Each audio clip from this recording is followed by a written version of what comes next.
know they were orange. I was gonna say. There we go.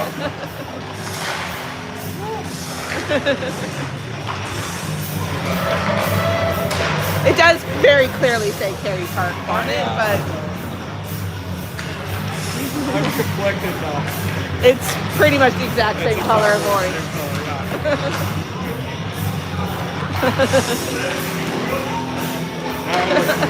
That looks natural.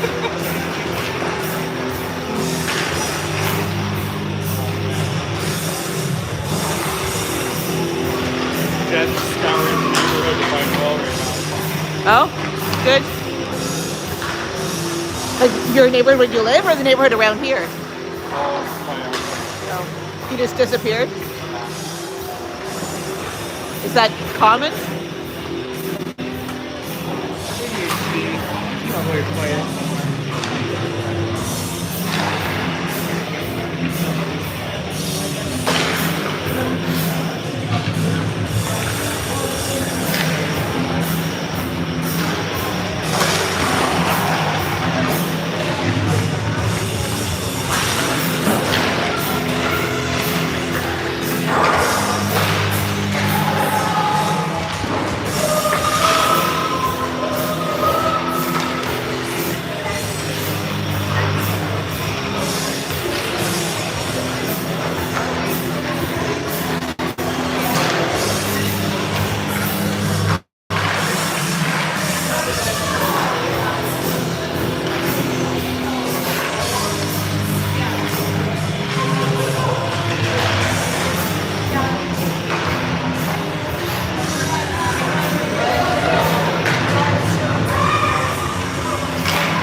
You found them? You found them. I completely forgot playing football at the park. Laps around the neighborhood. We got a scooter home and changed, and I had a sandwich ready for us. Could have been, our timing was pretty good. Yeah, you made it We did. How are you guys? with 10 seconds to spare. Right? I don't know. Dave went on a milk run and he's stuck in traffic. Oh no. So he's on his way. Is there an accident? Or is just like. There was an accident on the highway to Duncan. I'm guessing you have to pass your place. Okay. Well, this will be a good game. It'll be exciting. Exciting. Yeah. I have to work. Working in Toronto again next weekend. Oh, okay. I don't know where the game's going to be because I can't have a district. So, Yeah. one of the games will be here. Yeah. I don't know how that works. Like, I don't know how they decide who's home and who's away, or if it's just who has ice, or See you in a bit. see a bit.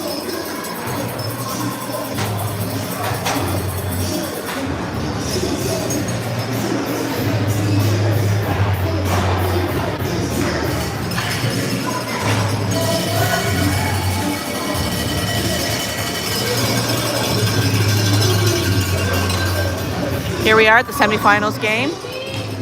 U13 rep. Your regular announcer will be here soon. Just got stuck in traffic on a milk run. I believe it's 3 20-minute periods with an ice clean between each period.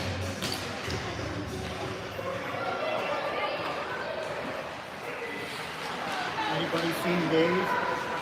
He's on his way. He's just stuck in traffic. Is he? Yeah. Not here today? Yeah, he just got stuck in traffic. There was an accident on the highway Oh no. Well, which way? towards Duncan. Towards, oh. Hopefully he'll be here soon. Lucky he's got you here. Yeah. Oh, goodbye, Wilson.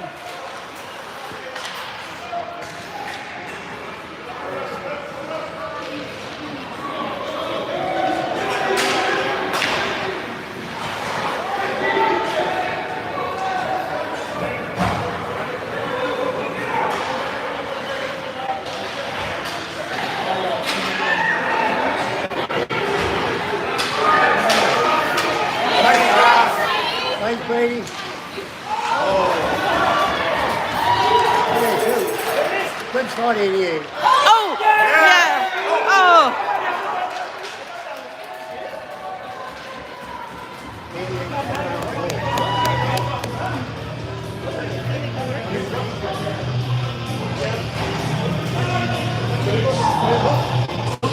88 shoes on goal. You like that? With a little prejudice. Yeah.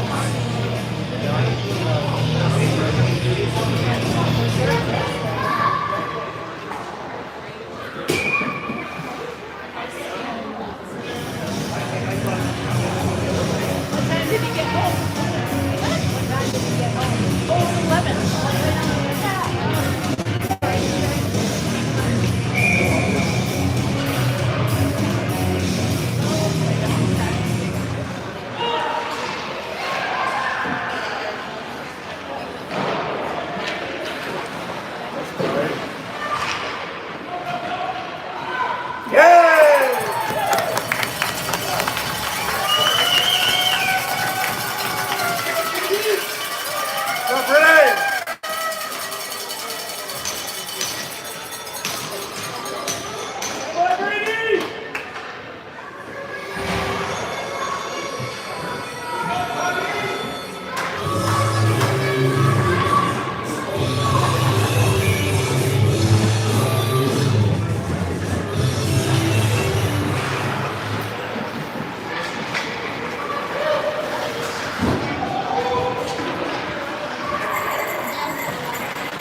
I just got one.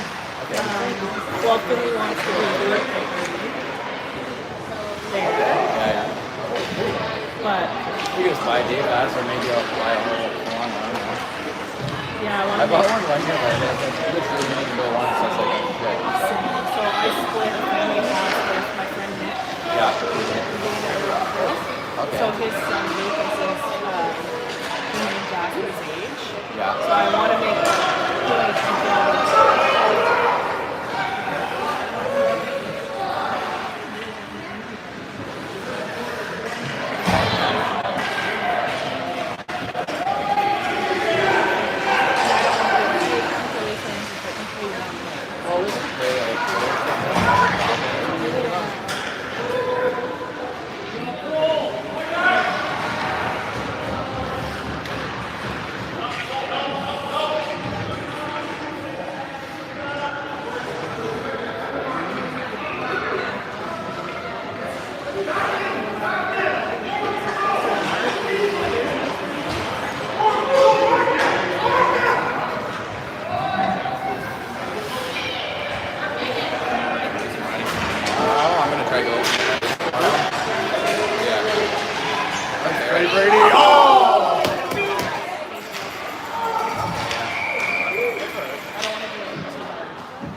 have friends who ride it, like at our place. Like there's sort of some like backwoods they try and I think ride our track.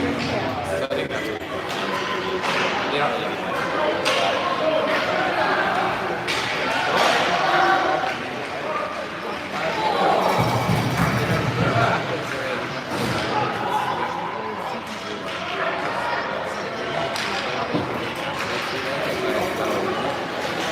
Right now, Jasmine is over there.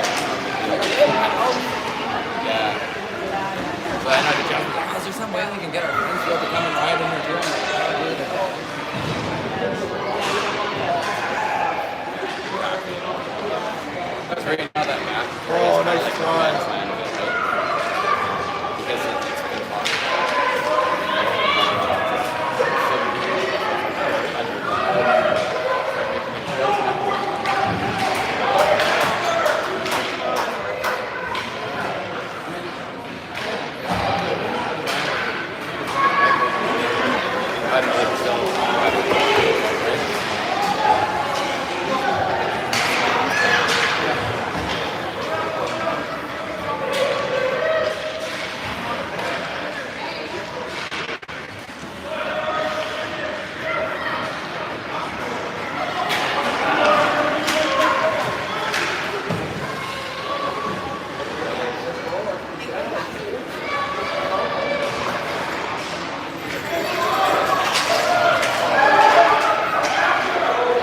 got him, Henry.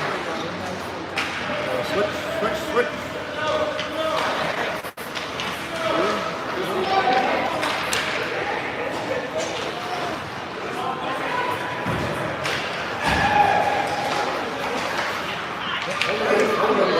Well done.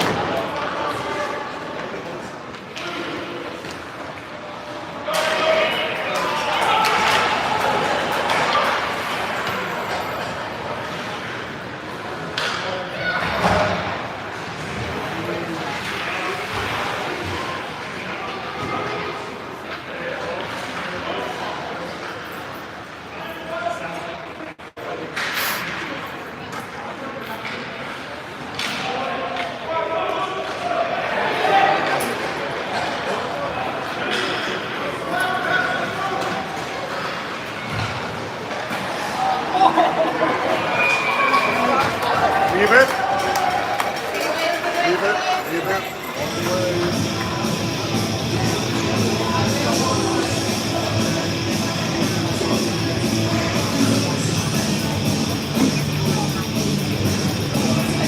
Leave our announcer showing up shortly, but a tripod is also getting here, so hopefully be able to set that up soon.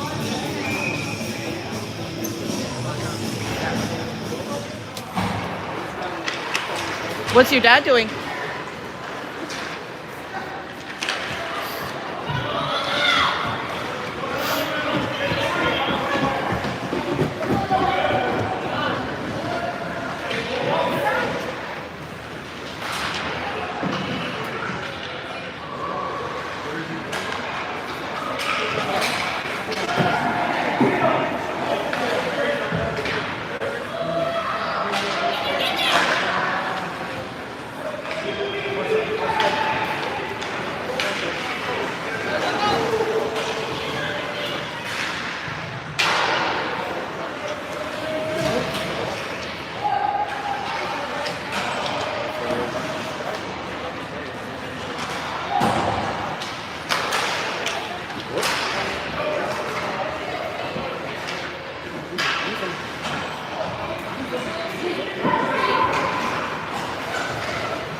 I missed a lot or not much?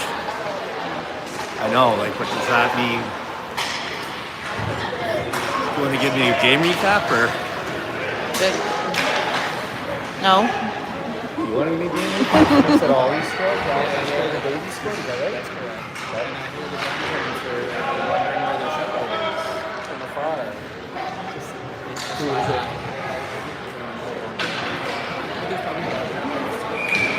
Watching today?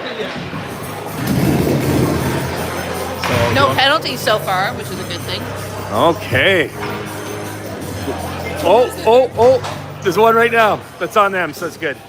Who was the... Who's the third goal? So hello, everybody. I'm told that the 3 goal scorers are Oliver Scow, Jackson Reed, and Brady Williams. Obviously, it's 3-0 here, about halfway through the first period, so a very strong start for Kerry Park. 20-minute period, right? Oh, that's right. There's 3 20-minute periods and full overtime, should there be a need for that. And this is the team that loses today, their season's over, and the team that wins goes on to the best 2 out of 3 Vancouver Island Amateur Hockey Association championships. So obviously a lot on the line. I asked for a couple quick breakdowns as I came in here. Obviously, I'm a little late. I apologize for that. Similar to last week, I had some family obligations, and like anybody coming down from the north from Duncan today could tell you, there was an accident on the highway, so even the back roads I took through the farms and stuff was backed up with people detouring. So late getting to the arena. Thank you very much to Deborah for covering.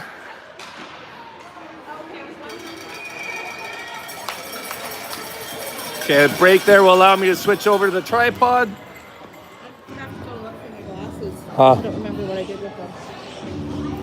Interesting.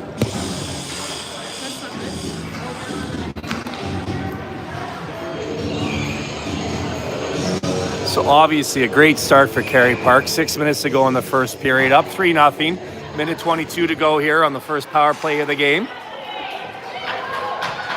So late shout out to, I didn't see Brady's goal, so I don't know if it's for Linda or Dave, but perhaps both. Hello to families watching, streaming along here today. Hopefully Kerry Park does not let up. A reminder that Kerry Park played the Tier 2 version of this Campbell River team, went up, was it 4-0 at one point? Or 3-0 after one? But it was 4-4 at half, and we ended up losing that game, I believe it was 9-5. And that game, what happened was we got complacent and started taking penalties. And as long as we stay disciplined today, hopefully that doesn't happen again. Nice pass by Brady Williams, right to Silas. He's not going to make a mistake from there. Absolute rifle. As soon as he got it nice and clean, moving forward like that with his release. What a finish by Silas de Gagne. Wow. So what a beautiful first goal for me to see. Puts Kerry Park up big early, 4-0. When we have the ice clean, I'll go through the game context that I meant to offer before the game started of how these teams got here and their relative stats and such coming into this game. So that'll be at the ice clean. Oh, nice shot blockered by Roach. Rebound taken. I believe that hit his sprawled out body. Stick in front, not his. That's Colt Knights. He picks it up. We have Finley Dion coming back the other way. Nice shot, top right corner, but gloved aside by Campbell River's goalie. I don't see another goalie on the bench, so they've got the one goalie on their team. Oh, nice shot again, blockered side. Nice shot again, blockered again. That's Drinksy coming in. Dude, Drinkwater gets a nice shot off, even though the D was right up on him. Good D by Campbell River. Nice shot by Drinkwater at the end of his shift. He gets off. So Brady finds Jackson in the slot, high slot. Jackson readjusts to take the pass, gets it to Alexander Savage down low. His shot attempt, number 8 on Campbell River, hit his stick, so the puck came off softly. Goalie was able to locate it and cover it up. Remains 4-0 for Kerry Park. Those were two good chances down there. Good job by Roach to throttle out the comeback attempt. Best thing for Kerry Park to do here is not let Campbell River feel like they're back in this game and just keep playing the right way here and not let them breathe any life back into their body here. They do have some good skaters on forward here, don't they?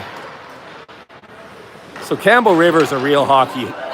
Hang on. Takeaway in front. Save made. Puck scrambled around. Nicely cleared out by Landon Zariski. Calmly done. Gotten ahead to Jackson Reed, who has Alexander Savage with them. Shoots it along the ice. Rebound didn't find Alexander. Somebody's neck guard's off, but they don't know which player, so the referees on the ice are trying to locate who that is. That player's meant to skate off right away in minor hockey. That's what that black object is in front of the goalie. Until they know whose it is, they can't let him play continue, which is a good thing. Their player kind of trips over it. You see the liney telling the official to get the net guard to the bench and get the player off, but a whistle will allow all that to happen.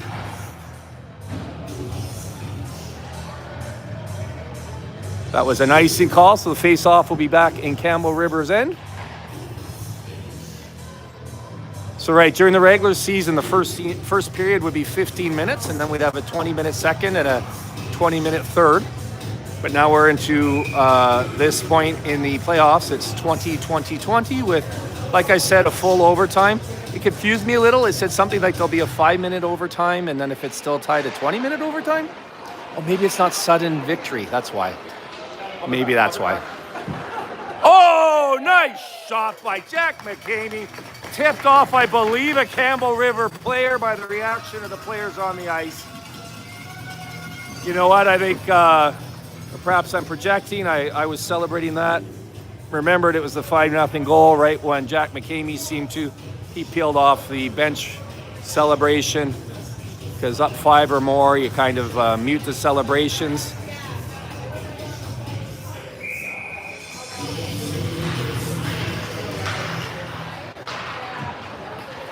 See Weston McKinnon out there. He's got the puck on his stick. He takes a bump along the boards. That's not going to bother him. He's a good, strong kid. He's so offensively talented, you might not realize it, but he's back from an injury last week. Kept him out of a practice or two, but not going to keep him out of a game like this. So if you remember, he went in the boards hard with his shoulder. I was worried he'd hurt his shoulder. His shoulder was okay, in fact, but he actually hurt his knee on the play. But he's back in action, ready to go. That's him with the puck there. Nobody in front, so he holds it patiently. We're on a line change here, so we had a short 4-on-5, but here we see Cole Wakelin off the bench joining the play.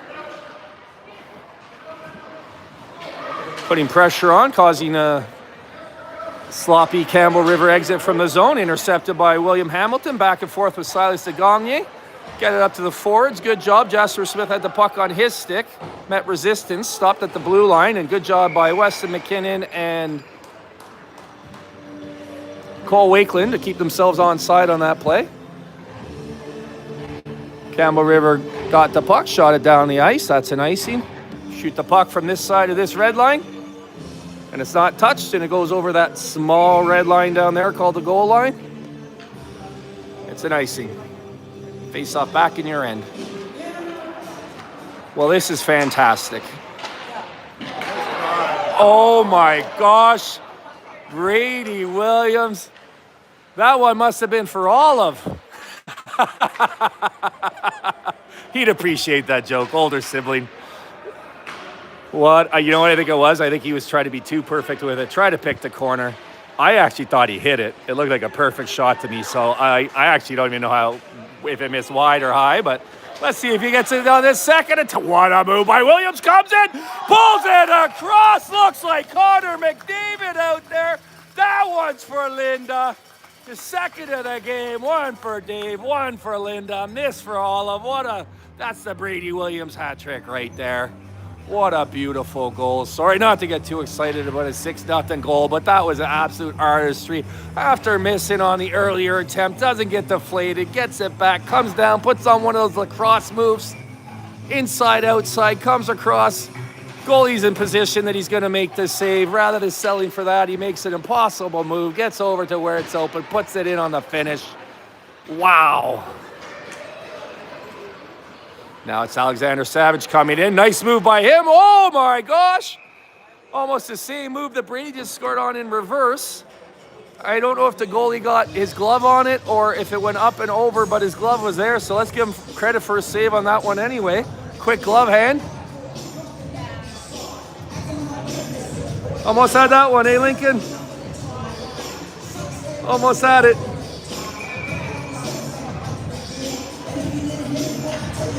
I'm getting his song out and play it on the intermission.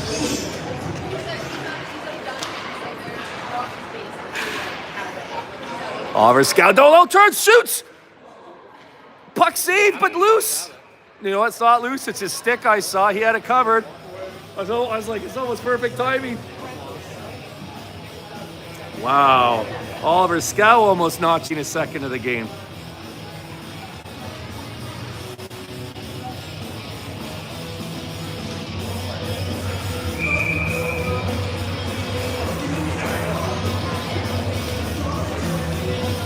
Boy, was I nervous when I came in and saw 3-0 on the board. I knew we were home, but until I was sure. I knew we were at home. I knew we were the higher seed, so we had to be home. It wouldn't be nominative home, but I still had to ask somebody. I'm like, oh my gosh. 3-0 halfway through the first.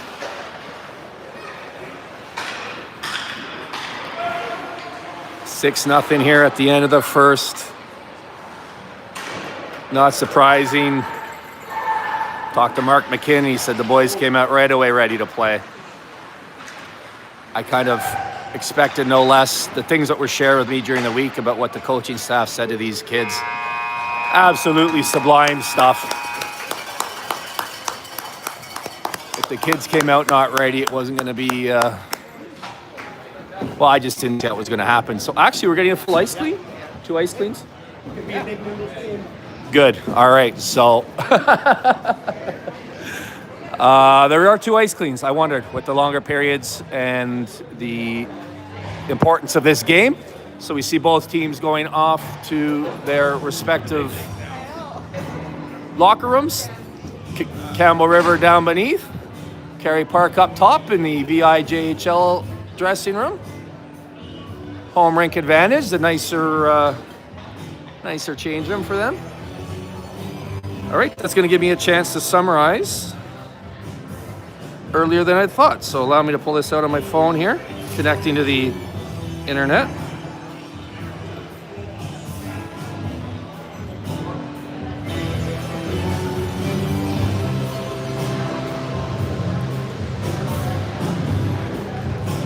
So this is the Tier 3 semifinal game. As mentioned, it's a win-or-go-home game. Winner, if it's us, we would be hosting the winner of Souk and Powell River, who are playing right now. I'll get you a score update on that game at the end of this one. The games are being played concurrently, but their game started 15 minutes earlier. So a reminder that Tier 3 refers to how many people you have in your association. Campbell River is an exception. Campbell River has 700 registrants, is what I was told this week by Victoria Admiral's parent. Now, her husband is a coach. That's the only reporting I have on that. I can't confirm that. But by comparison, our little association that could had something like 37, 34, something like that. Over 30 under 40 registrants. That's what's so incredible, that we're able to develop 17 players on this rep team to the level we have, or they have. It blows me away, I have to say. I really do give credit to Kerry Park MHA. That's why they have the banner up here somewhere. They moved it for BC. There we go.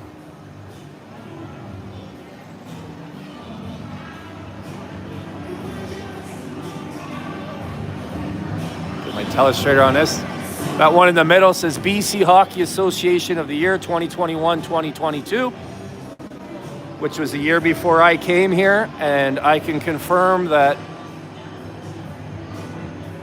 this association is, in this humble speaker's opinion, la creme de la creme, and I couldn't be happier that my boy gets to be part of it. My older boy was last season.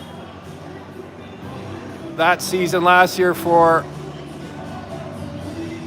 that U11 dev team, that one there, and that one there, ended in a double banner. One for regular season champions and one for playoff champions. And U11 dev, there is no provincials. So the season ended with that playoff victory, and they're crowned Vancouver Island champions. That's what they're striving for again this year.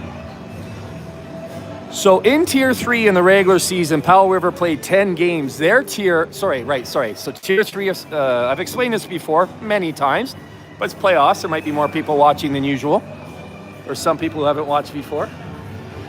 That was very stylish. Tier 3 refers to the size of your association. So why is Campbell River in Tier 3 if they have 700 registrants in their catchment? Because they're up north and they draw from all these different areas as well. Parksville, Oceanside can play in Campbell River's Tier 1 team.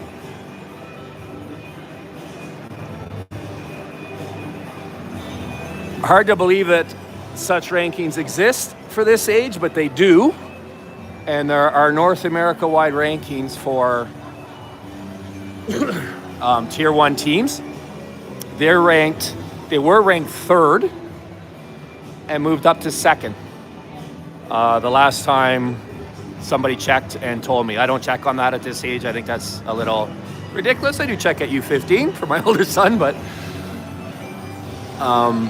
so yeah, Campbell River's Tier 1 team. They have a couple of all-stars on that team. If you look through the results from the regular season, they won one game 32-0. 32-0 at a game with 55 minutes. I'd find that hard to do on an empty net.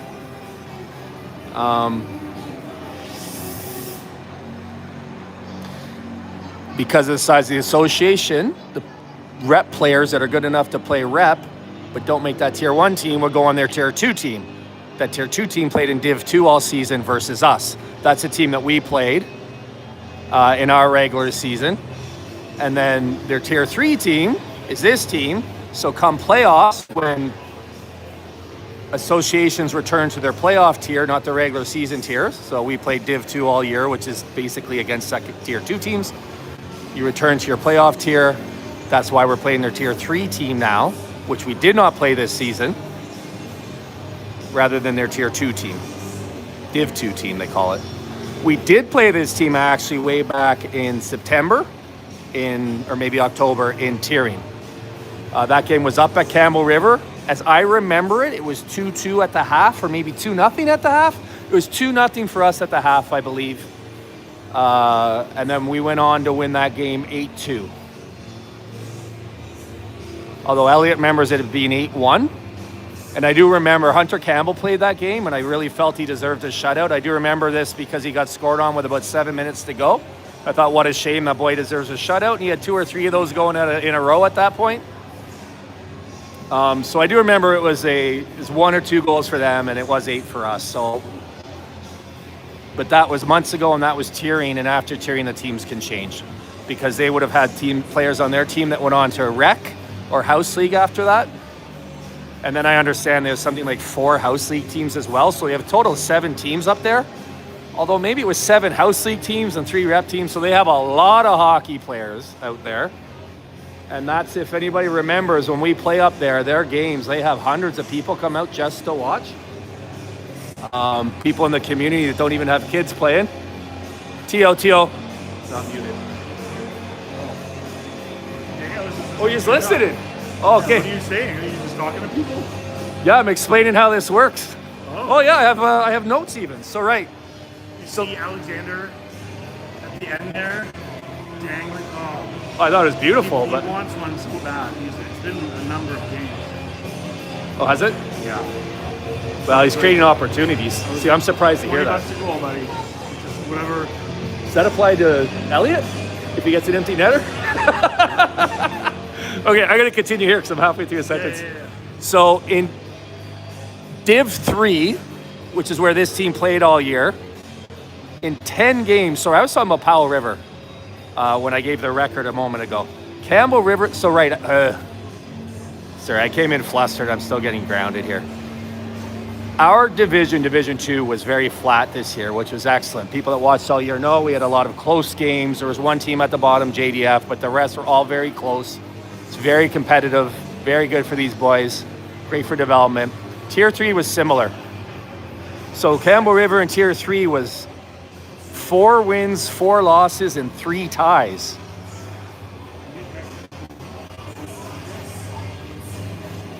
But that was only good enough for 4th.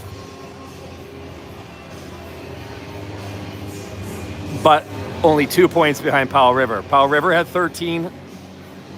Port Alberni had 13. Cowichan Valley had 12, who we played in these playoffs and tied. And Campbell River had 11. So they're right there at the top, essentially first, but officially 4th. And what's interesting is they scored the most goals in that division. They had 6.8 per game. So you could see that in this first period. They have talented forwards. They created on only 5 shots. I only saw 2 or 3, and they were very dangerous scoring opportunities. So I'm not surprised to see they averaged almost 7 goals a game in a very tight division. However, they gave up 5.4 goals a game. So they're winning by an average of 6.8 to 5.4. So they're winning kind of 6-5 or 7-6, if you will, over the course of the season. They won their games. The games averaged a win of 1.4 a game, and yet they had a 500 record. In the playoffs, So let's go. I just mentioned their goals against and goals for. So in our regular season, we had less goals for. We had 4.93 goals a game. So essentially 5 goals a game, which we're a high scoring, high output team. We also had a high goals against. No, I apologize. That was our goals against, 4.93. And that's artificially inflated a little bit because we had those 2 games against VRC that no one else played. I forget the results of the first game, but it's pretty high. I think they scored 8 goals or something, and they had 13 in the second game. So that inflates our numbers a little, because I would say that without a doubt, and obviously you could say I'm biased, but taking our 2 goalies against any 1 or 2 goalies that we played all year, I think we've had the goaltending advantage in every game. In fact, I think we've had the forward advantage and the defense advantage in every game. I really do. So that is a fairly high number, but then our goals for are 5.86. So we also average about 6 goals a game, which is consistent with what you see if you watch our team, right? Now, come playoffs, they were in our playoffs, but they were in the North Island Division. If this is your first time watching, there's 8 teams competing for Tier 3 championship. Top 4 geographically on the island or North Island. The southernmost 4 teams were on South Island, including us. And then the 1 and 2 seeds from those round robins played each other. We were the 1 seed by virtue of 2 wins and a tie. They were the 1 seed in North Island. Sorry. I'm on the wrong screen here because they were the 4th. They were the 2nd seed behind Powell River. Powell River had 2 wins and a loss. Campbell River had 1 win, 1 tie, and 1 loss. 1 win, 1 loss, 1 tie. So again, 500 record. By virtue of tiebreaker, they got in just above Alberni, just above Triport. On our side, Oceanside and Cowichan were the 2 that were eliminated. In their 3 playoff games so far, they scored 14 goals with 17 against. We also scored 14 goals, but we only had 9 against. But those numbers are a little tighter. We both averaged 4.67 goals a game, but they averaged 5.67 against. That'll do for now. I'll read out the rosters on the second period because I want to give credit to everybody who's worked to make their way here. I think that's an accomplishment by both teams.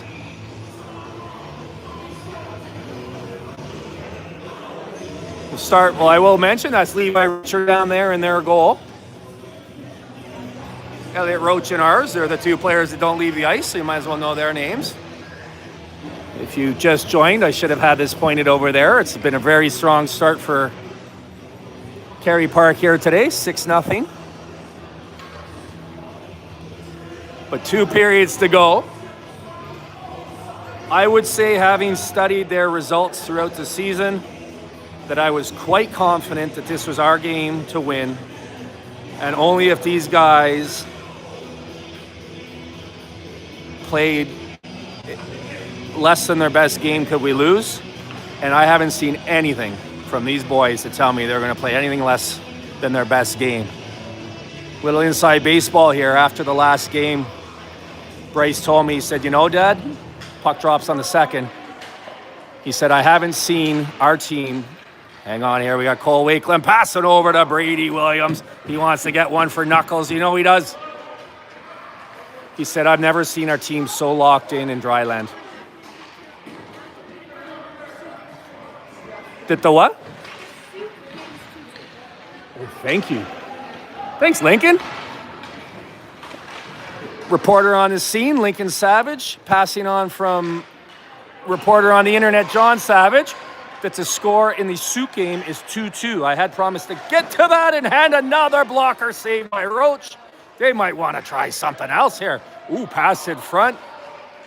Shot wide by number 17. So the Sioux game is 2-2 at this point. The significance of that, Sioux and Powell River. Sioux is a heavy favorite in that game, much like this game, but anything can happen in one game. And if Powell River were to win that game, as the host city of this year's provincials, the winner of this game would be automatically through to the provincials, regardless of what happened in the best 2 out of 3 championship series.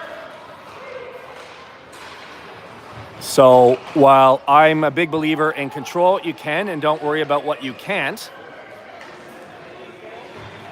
I am nonetheless cheering hard today for Powell River, because if they win, we're through to provincials, regardless of what happens in the championship if we win this game. So that merits minding somebody else's business. That said, we control what we control, which is win this game and then beat whichever team comes through, Powell River or Souk.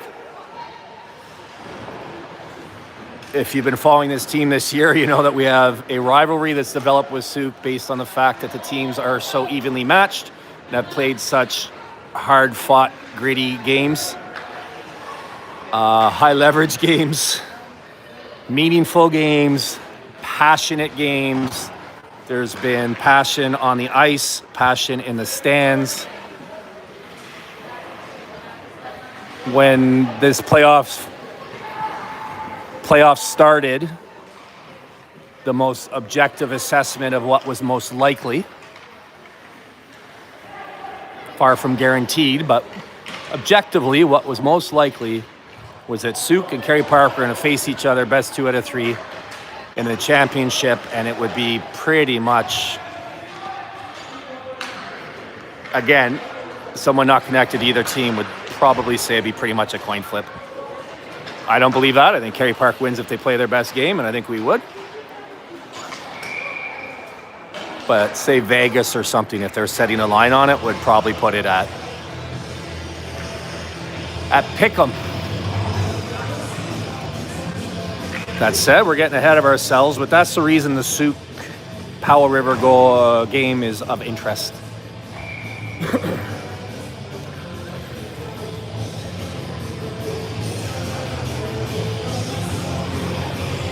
Thanks to the Savages for that update. And I will take it from there because we have our full production here today. So I have my streaming phone and my research phone.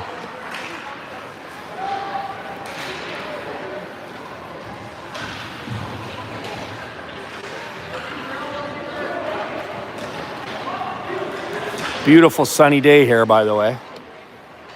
I saw a little group of purple flowers in front of our house as I was coming here, so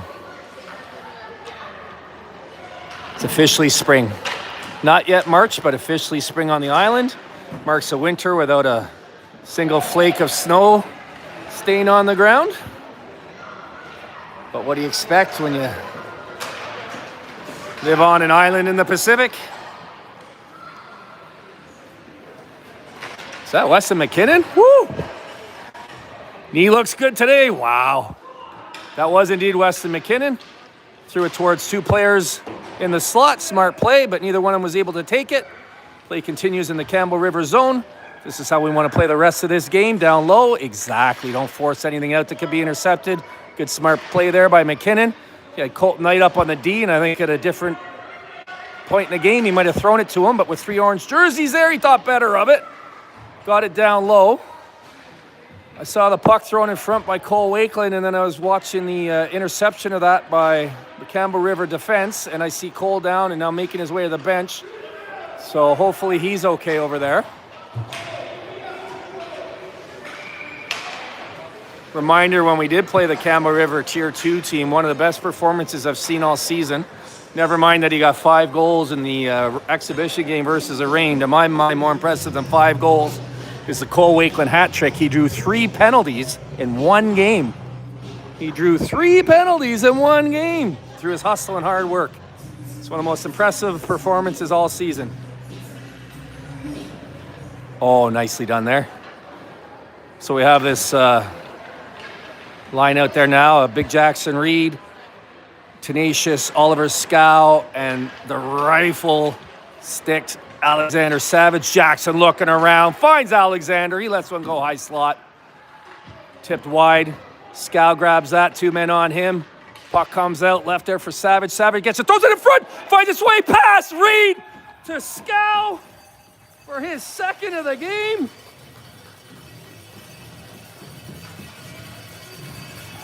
I'm on headphones. Wait. I'm on headphones. Oh.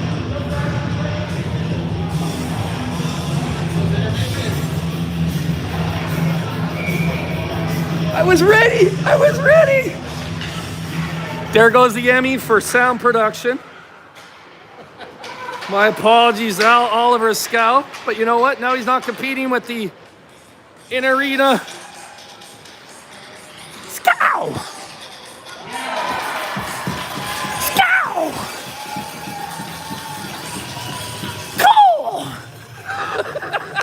Cole Wakeland with a quick goal. We weren't done celebrating the one for Oliver before Cole Wakeland gets one on there. He said, not only can I draw penalties versus these Thais, I could put goals up. So maybe at this point it's safe to say that barring a collapse, this Kerry Park team has set themselves up here to... Nice back pressure by Silas de Gagne. I don't know if that would have gone or not. I'm glad we didn't find out. Initial shot. I don't know why they keep going blocker on Roach, but they did. He made the save again. Up and off the glass. Back into a dangerous position. Way to be, Silas! Silas de Gagne hustling back. Give him a save for the game on the stats. Brady Williams trying to get goal number 3 to match his jersey. He's looking down that big guy saying, you don't scare me none. By the way, he wouldn't. Brady's a little scrapper. 2 goals looking for 3, so does the smart thing and skate away. Again, why breathe any life into this team? We got him where we want him here. A converted touchdown ahead. A lot of 8s if you're looking at captain composure here. And 888. Kind of things you notice when you're up 8-0, 7 minutes, 6.5 minutes into the second. But to finish that earlier thought, Elliott said this team showed up more dialed in than he'd seen them all season. He said every player was absolutely focused. He said in the dry land, in the change room, and at the beginning of the game. And, you know, it showed in that game against Souk, and we needed it. If you remember, that game against Souk was 2-2 until we got a 5-on-3. We scored on the 5-on-3 to make it 3-2, and then we ended up winning 4-2. That game was closer than a 4-2 result might suggest. It was tight all the way through. Their goalie was outstanding in that game. He had over 50 shots against, but I don't normally do this for U13, but I ran the save percentage for a different reason. Hang on, we got McCamey coming in front, tied up, stick tied up, can't get a shot off.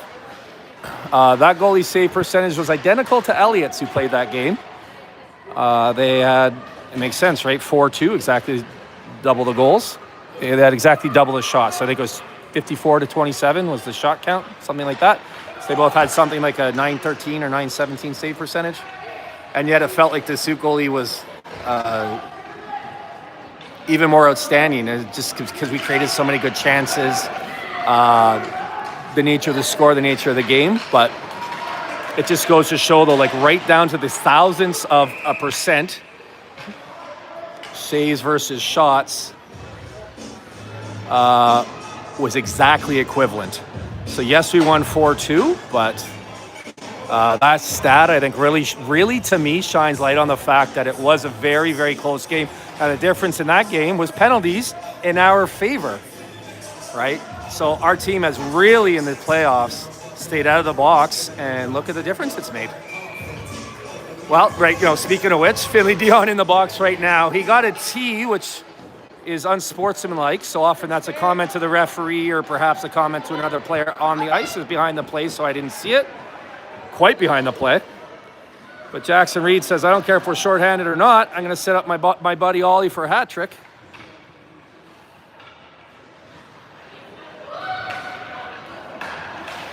As those two do a good job working the zone. That's the other thing I wanted to point out. Another parent pointed out to me, and I couldn't agree more. I'd already been thinking it. We have 3 first forward lines right now. We have 3 first lines. There's no first line, second line, third line. We have 3 units working together in unison with excellent chemistry, producing, defending, and then our D top to bottom the same, goaltending. So I really feel like this team is peaking, playing their very best hockey at the very best time. And I know, watching these guys this week, there's been no like these guys are as locked in as like, I'd say NHLers, but I mean some NHLers are, you hear stories of them being out till 2 a.m. before a game or something. You know, like Olympians. These guys are locked in like champions. They're going to bed early. They're eschewing sleepovers. They're not taking anything for granted. And that's why I came in today knowing nice deflection in front by Campbell River, followed by Roach and blocked, kept out. Nice pass there. Roach gets over with the left pad, makes the save. He's tackled by, he's pinned under a Campbell River goalie. I don't know if he's not letting him up, he's not moving. He lost his stick in that brouhaha. The referee's there the whole time, hasn't called a penalty, so he's going to call that a good goal. You know you're going to get an argument from Roach on that one. But he watched the whole thing and he didn't call a penalty, so that's a good goal.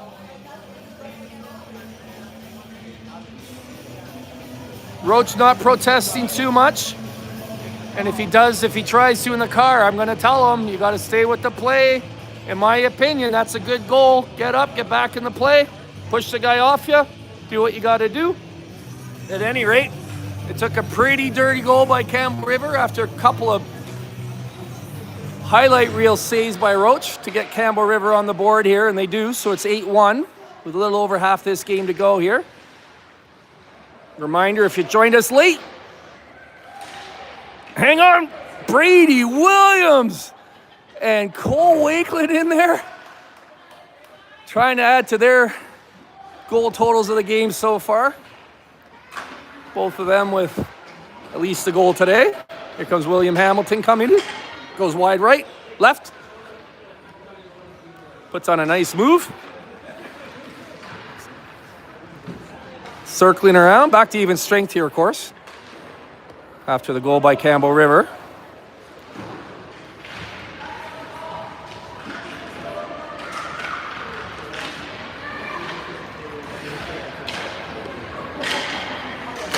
Wow. Drinksy to Hamilton. You can get all that one. We got a lot of it. Nice right pad save by the goalie. I said I'd finish this thought when the play relented a little, but it's just not, as Kerry Park staying with it. William Hamilton hits a post. Brady's Williams follow-up goes through the blue paint out the far side. I think that was Drinksy that tried to put that in. Might have been Wakeland, but it stayed out. Campbell River's going to ice it. I would too if I were them. Face-off will be back down in our end. See their goalies starting to show some frustration. Understandable. He's the target, a shooting gallery down there. So right, this whistle actually illustrates the point I was going to make, which is if you join late, there's an ice clean after each period in this game, not at the first whistle halfway through the game. So whereas the ice clean would normally be now, we continue play. This being a semifinal game, there's 3 full 20-minute periods and 2 ice cleans. Nice job by McCamey to set up Finley Dion. Just outside the face-off circle, he got a shot off, save made by Levi, and face-off to his left.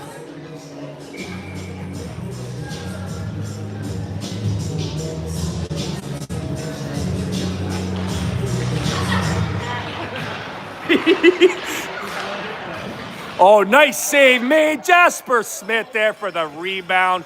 What a really pretty put in by Smith. How quickly the rebound came out. He took it smoothly. He released it smoothly, sharply. Beautiful goal. I agree with that Campbell River parent over there. If Mike picked it up or didn't, he said, come on, guys, let's just play some good hockey. I agree with that. If you Campbell River, this is your last time playing hockey this year, in non-exhibition games anyway, play the right way, have fun. Appreciate that you're playing a powerhouse. That's what I advise my kids to do when they're on the other end of this. Everyone who plays hockey is sometimes the 9 and sometimes the 1, and you play the right way and you take the opportunity to develop when you're playing against strong teams. That'll be a penalty. That'll be a penalty. See Chris Knight over there protecting his face against the stick that came up from Dion as he took a hit. To be clear, the penalty against the Thais hit Dion, who does a good job not retaliating, drawing the power play. So that's a frustrated kid that just threw a good, clean NHL hit, but you're not allowed good, clean NHL hits at this level. The second years are going to be allowed to do that as soon as the U13 season ends. Spring hockey goes to U15 rules, and U15 rules is body contact. Body checking, I should say. U13 is body contact. So you're allowed to angle off, but you're not allowed to fully hit.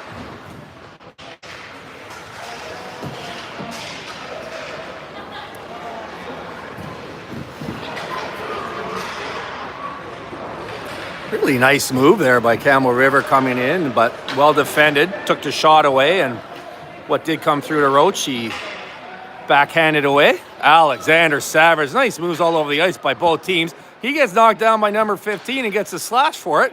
Puck finds the risky ball. The times are rolling. It'll be still gathered. Still gets a nice shot off. Rebound was there. That was Ollie Scal looking for his hat trick goal. Pushed in the rebound, but puck was gathered up and saved.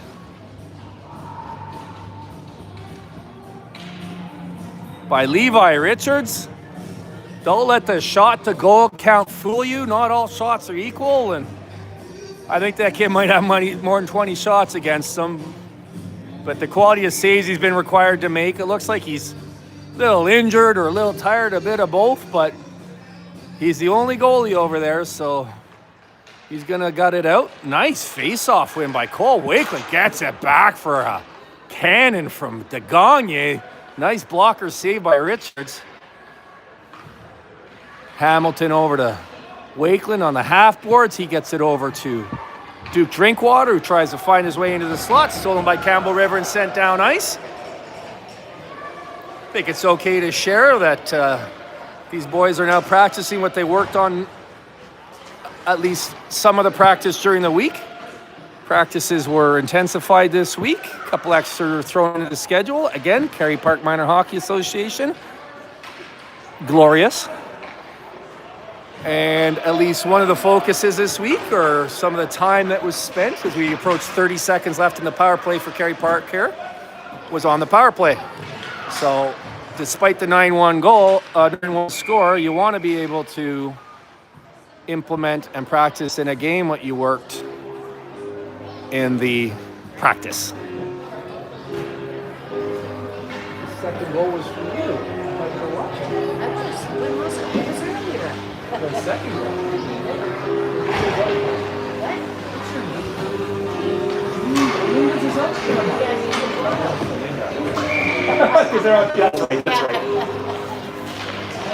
The first one was for you. Sorry, Dave, I took your goal from Brady away and gave it to Gene. I hope you understand. Next one will be for you. Knuckles is going to have to wait to number 4. Oh, McCamey looks dangerous here. Oh, nice shot. He's really masterful of that. Having the puck hug along the ice. It's hard for the goalie. If they lift their pad even a bit, it gets in. Door open beneath me. Number 17, Chapman, jumps into the play. 5-on-5. So, you know what? That's some data points on that power play for the coaches to continue to work on. Good opportunity for them. Oh, Silas. Nice back and forth with the puck. Gets a nice backhand pass down low. Finds Weston McKinnon. He gets it over to his partner, Jack McCamey. McCamey puts it up and in. We got the rush shots on goal up there. We got a 10-1 goal count. We're at the Finley point of the second period.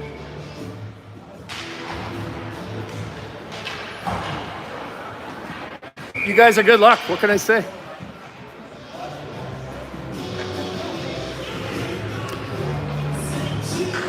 Nice to see some people out from the community that don't even have players on this team supporting. Campbell River does that, and Kerry Park does that as well. Really cool. Kerry Park U13 player here. We got a couple of the Shawinigan players out here. We have Jackson Saskew. Anybody that watches those games knows who I'm talking about. Big number 2. He's so tall. I'm 6'3.5", or I was 6'3.5". I think I'm probably 6'3" now. He's so tall that we took a picture of him standing back to back with me this week.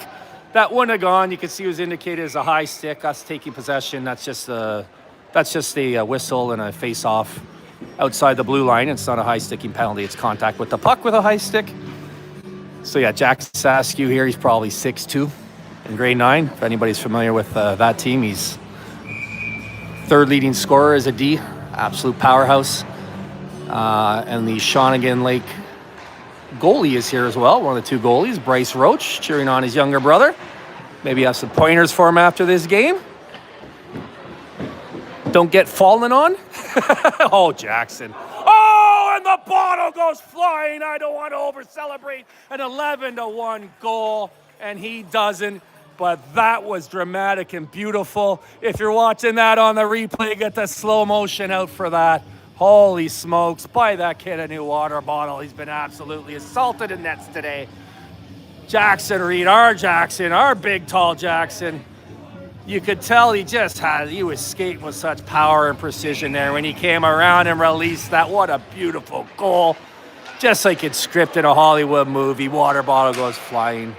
Jackson, all class, just skates to the bench and goes down. He's got to feel good about that one, though, and the team well. Happy to see the team continues to play the right way here. Very important that we're our sharpest coming up against whoever our next opponent is. If it's safe to talk about this as a win at 11-1 with 5 minutes to go in the second, we want to be playing our very best hockey coming into our next game, and so far it looks to me like the kids are continuing to do that. Oh, nice move at the blue line by Henry Atmore as he settles the puck down. He wasn't able to just dump it quickly, so he corralled it in, went around his partner. Nice play by Henry, right on the line. All 3 officials looking, arm didn't go up. What a perfect defensive play by Henry Atmore. Any more than that, it would have been called an interference or body check. Good job by him as the puck was coming out of the zone dangerously. Took a lot of the probability off of that being a goal with that nice play up there. That's him with the puck on his stick now. Lets it go. Blocked by Campbell River. Campbell River defender lost his stick in so doing. Puck still got by and down in, and we continue to buzz, although Campbell River's exiting the zone now. 3-on-2 developing. We got Henry Atmore on right D, Landon Zariski on left D. We got back pressure coming in from Cole Wakeland. God, that guy plays the right way. Don't be surprised if this is your first game. He's been doing that all season, and he's been doing this. So fast, he outskated himself. Sharp angle shot, nice save by Richards. He picks up his own rebound, gets it over to who was that? That was McKinnon with a nice shot. From my angle, looked like it was going in, but went wide right. Icing waved off here. McCamey, nice little backhand pass, looking one way, knew he had support behind him, went over to Hamilton, who lifted up to Jasper Smith, tries to glove it down, but it gets by him, which is surprising because he's an all-star baseball player too. Maybe it's first hitting. Who was it that scored the baseball goal recently? Oh, that wasn't this team. That was Shawinigan. James Oberleitner hit one out of the air like he was Sammy Sosa.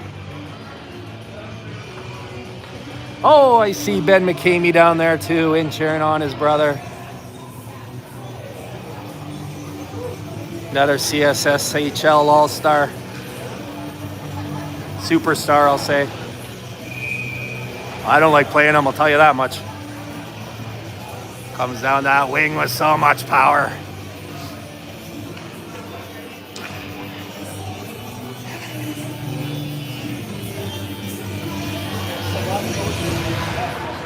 I was showing the scoreboard, but when I see a happy, smiling, waving mom,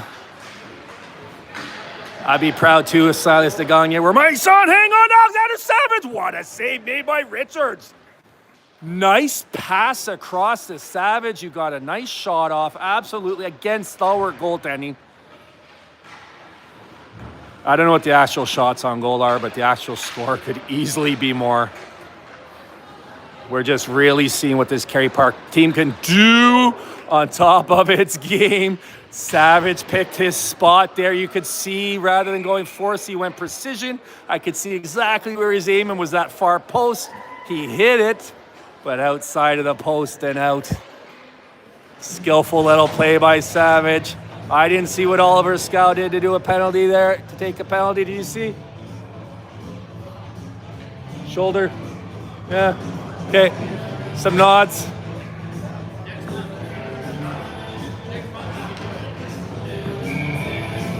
That's right.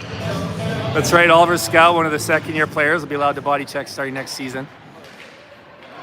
No, I'm not upset at all. It's an 11-1 game, and dog's got to bark, you know?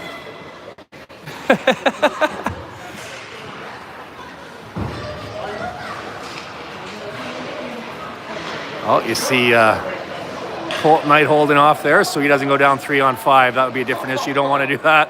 I don't know what inspired Roach to do the splits there. If I had to guess, he actually found himself a little out of position, was overcompensating because he doesn't like to do that unless he has to, but it's nice to see that he can. It's kind of cool. It's a new take on that old joke. I went to a hockey game and a gymnastics event broke out.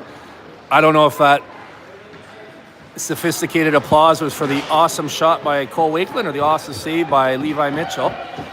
But Stephen Hunter with the high hockey IQ clap there. I was inclined to do so myself. That was real good hockey. It's a real nice play by Cole and a real nice play by their goalie. 47 seconds to go in the power play for Campbell River. Final minute of play in the second period. Brady Williams down there, stripping the breakout attempt. Boy, oh boy, has he looked good again today. He's just continuing a stretch of awesome hockey here. He's been at it for weeks. Something clicked in that kid where he went from good to great, or from great to greater. And he just brings it every game now. This whole team though, right? What a beautiful glassing out by Henry Atmore. Bottle that up and put it in the textbook. Oh, what a pass by Brady Williams to McCamey in front. Two spectacular saves by Richards. He's continuing his strong game. Oh, what a pass that was. You see Ollie out there. So Ollie oxen free. Penalty's over. I've been sitting on that one for a couple of games. Ollie oxen free. Get to come out of the box. Second period ends with Kerry Park in control, 11-1.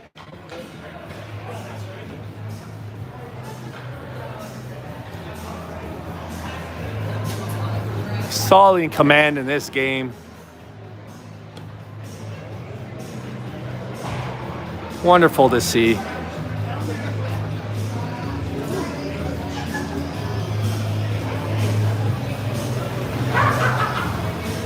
Lincoln just saw you and was like, I don't want to be here anymore.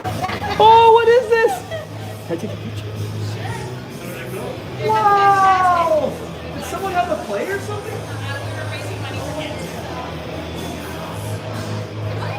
Can I make this a thumbnail? We swam in the ocean and are raising money for cancer. You guys are fantastic. You look like movie stars. We are movie stars. I'm Ursula, and she's Erin. This is like, wow.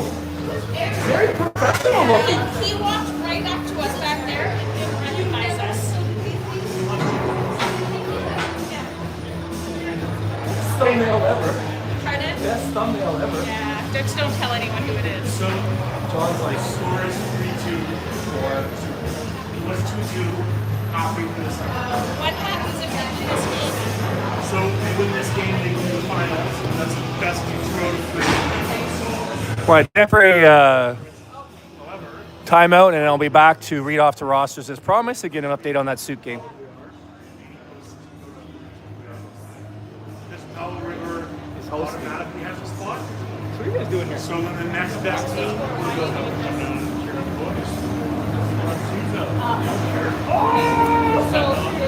What's the score with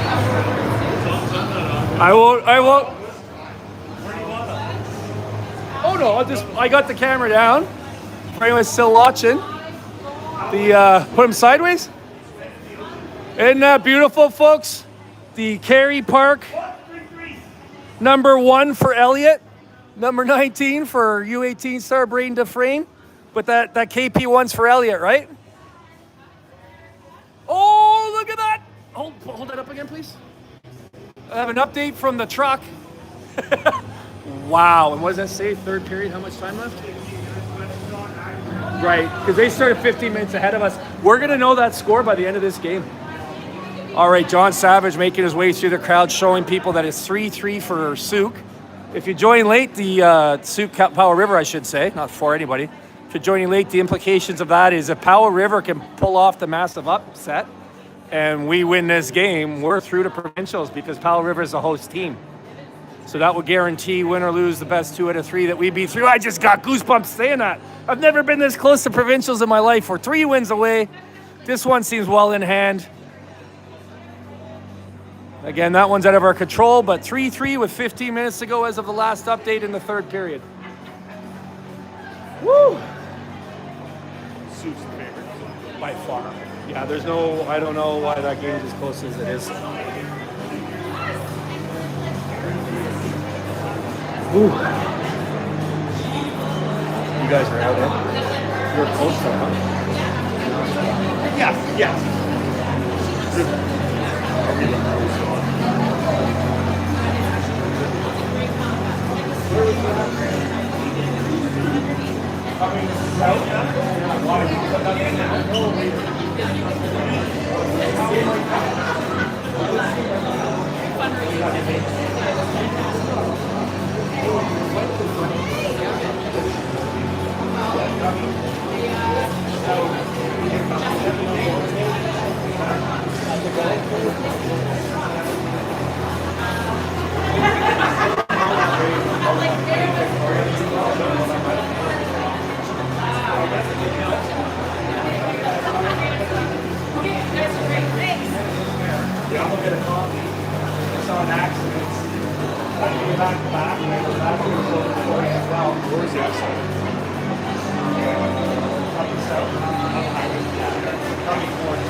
Okay, welcome back. I'm John, hit refresh. He's got better internet than you. 4-3 Powell River with 11:52 to go. Woo! 4-3 Powell River. I don't know if everyone over there knows what that means. Stephen Campbell does. Jennifer Campbell. Speaking of superstars, what a great family. I say it all the time. We're so lucky. William, what do you think of this game so far, buddy? Steven, what do you think of this game? Were you cheering the shot by Cole or the save by their goalie? I agree. Beautiful. But that poor kid is killing it, and he's, it just goes to show. Every 3 shots were like, should have been a goal, should have been a goal, is a goal. Oh, absolutely, yeah. Uh-oh, is it 4-4? Okay, you made a face. You went back to 3-3? It did, but it's still 4-3. Okay. All right, so we're going off the internet. Sometimes they put goals up that are disallowed and that kind of thing. Hi, Alberta. 4-3. How much time's left? Half a period? 12:05. Woo! 12:05 to go in the Souk game. 4-3 Powell River. You'll hear an eruption from me if Powell River can hold on for the upset. I'm not counting on that, though. What I'm counting on is holding on to this win here. I wanted to read out both rosters because this Campbell River Tier 3 team did well to be here. Win or lose today, this is an accomplishment. My sort of mantra as I go through hockey is, if this is the highest a player ever achieves, is that something to be proud of? And I think in this case, absolutely. If you make the Final Four of your island playoffs in U13 and you never get closer than that, I still think that is something to feel I think that's something to feel very proud of. And for that reason, I want to give credit to these Campbell River players as they've earned their place here. So let's start with their MVP of this game as I see it, Levi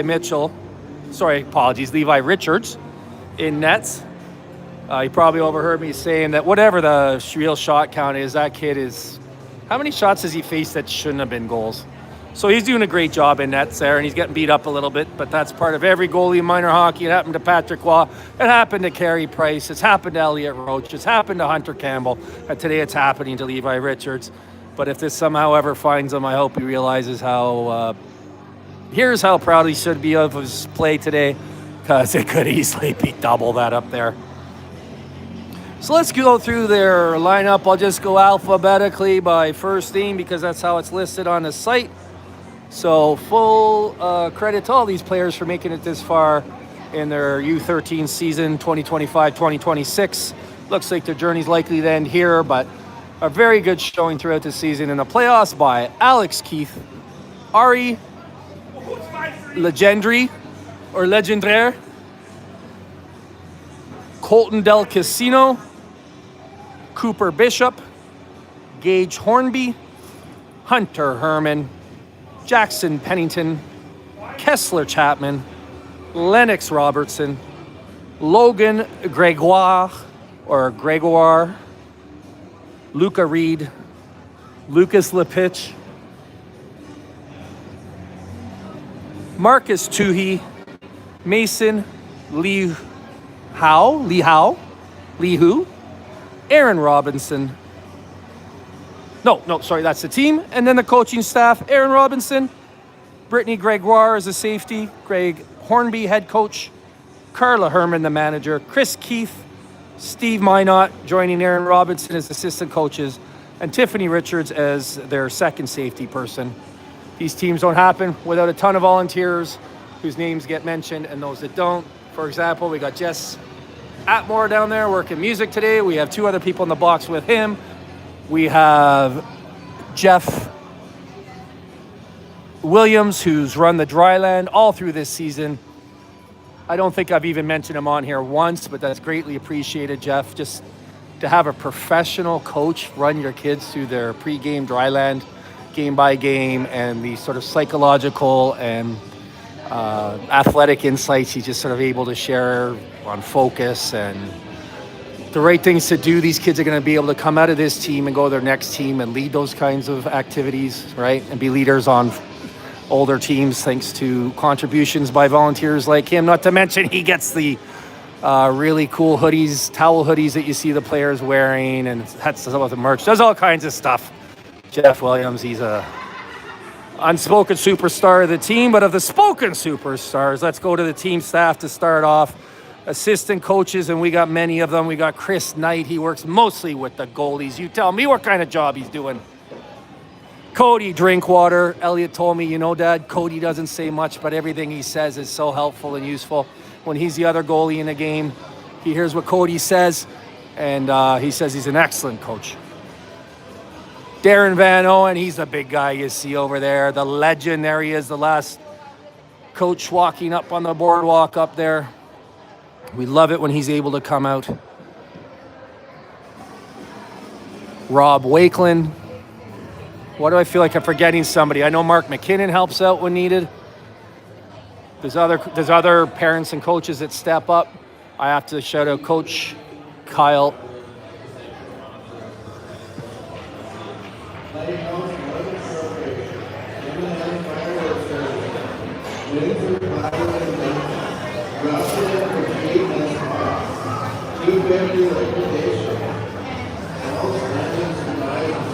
Hey, Shane. Hey. I even zoomed in on the banner over there. Shane, were you here back in 2021-22? I didn't want to speak over our sponsors. Thank you to all our sponsors for supporting minor hockey and helping out. So to follow up on our team staff, we have head coach Josh McCamey, the savant. Jeff Williams, as I mentioned, is our safety as well. And Dinika Peterson, team manager. My gosh, the amount of work she puts in behind the scenes to schedule everything and keep everything straight and get us in our tournaments and fundraising and everything. Thank you so much. There's other people as well. Donna Dion, Jess McKinnon. I'd say there's a role that everyone plays. Deborah Roach in getting these streams and replays out to people. And almost everyone plays a role actively to make a season like this go. So thank you, everyone. And then our players, we got our two goalies, Elliot Roach and Hunter Campbell. Players, Alexander Savage, Brady Williams, Cole Wakeland, Colton Knight, Duke Drinkwater, Finley Dion, Henry Atmore, Jackson Reed, Jasper McCamey, Jasper Smith. Oh, sorry, Jack McCamey is Jasper's his real name, so Jack McCamey, Jasper Smith, Landon Zariski, Oliver Scow, Silas DeGagne, Weston McKinnon, and William Hamilton.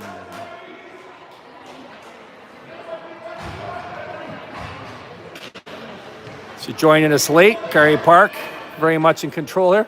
Let's go, Hunter! I see we have a goalie change for Kerry Park. We got Hunter Campbell jumping in. I told you these guys are a partnership. What says partnership more than splitting a game? First year on the job. Is that right?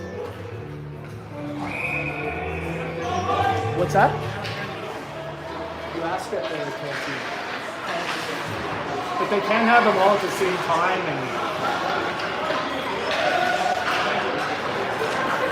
And sorry, I had a Campbell River parent asking me how to turn on the heat here. And overseeing all of this, I think I mentioned Coach Kyle Esquire. He's not overseeing all this, but I have to mention him. I'd call him team liaison as he keeps all the parents informed. That's a really tough first shot for Hunter Campbell. 2-on-1, absolute rifle of a release. Good for Campbell River to feel better on that one, but no reason for Hunter Campbell to not feel good about it. Just an absolute rocket. See him replaying that one there. That's a goal. It happened. Overseeing it all, Shane Kendall. Shane Kendall, who started in 2021, 2022. He's here in the building today watching these U13s represent the association. I have to say, in all my dealings with that man, it's a clear representative of why this association is as clean and strong and good as it is.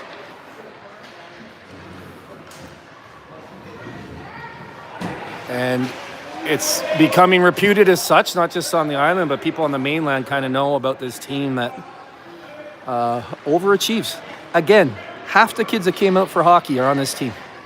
Half the kids that tried out to be on a team. That's not true because we have two house teams. So how could that be?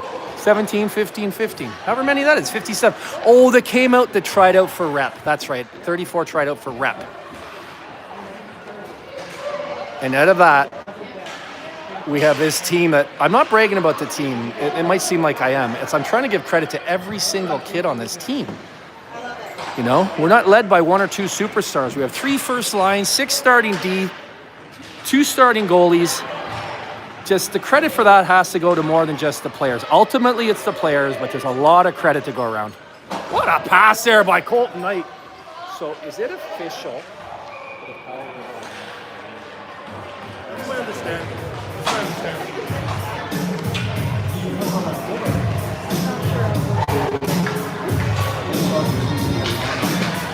Sorry? I just gave you a title.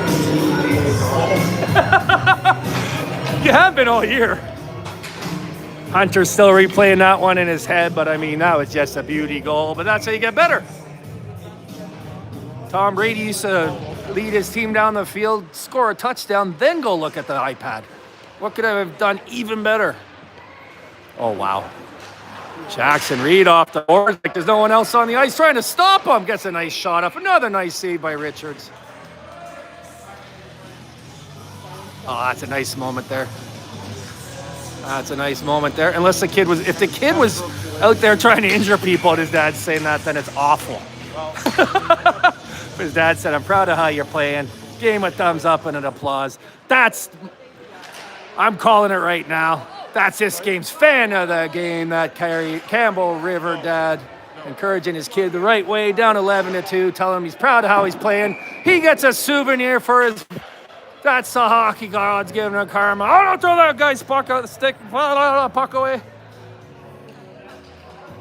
Again, I didn't see the penalty. If his kid cross-checked somebody in the head and he said that, then I take it all back.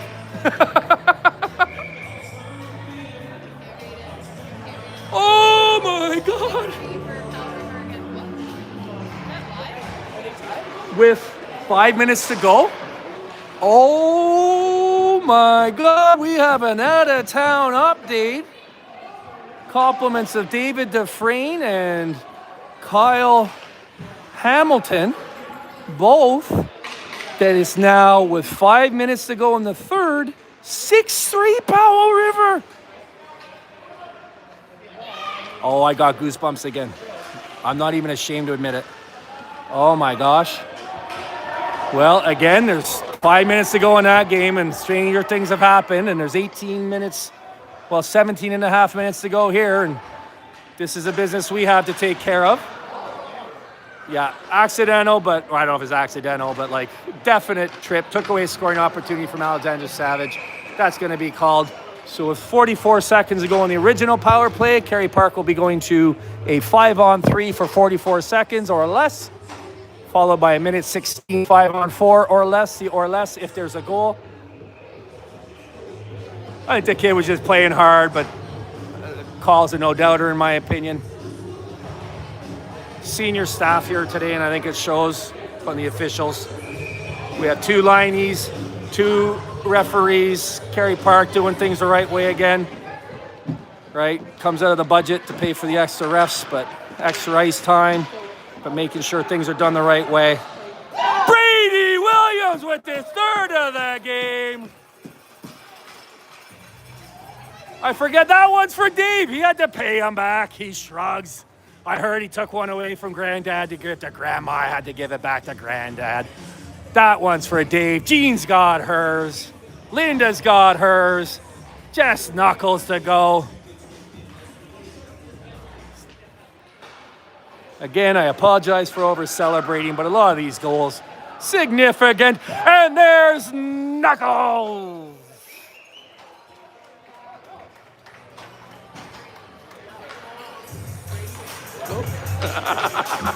She had a big smile on her face. That's Olive, Brady's sister, who had the miss given to her, but she looks so proud of her brother. I don't normally show people without asking them first, but people don't mind these days. It's also the law. If you're in public, you can be filmed, blah, blah, blah. I still don't like to do it, especially with young people, but the look of pride on her face. But then when she saw me turning the camera, she changed her visage. But she was quite proud of her brother, and that's a beautiful little moment. And sorry, Campbell River Dad, but you're now runner-up for fan of the game. It's not official till the horn blows. Fan of the game is Kerry Parks. Well, I guess that's not, she's not on the team. Olive Williams, fan of the game. Couch and Valleys. The pride of Couch and Valley. Oh, I was going to turn around and tell her, but... Oh, Olive, I named you fan of the game for that. You're fan of the game for that. I'm so proud of you or your brother. Fan of the game for being so proud of her brother. So the camera got on her and then she hit it.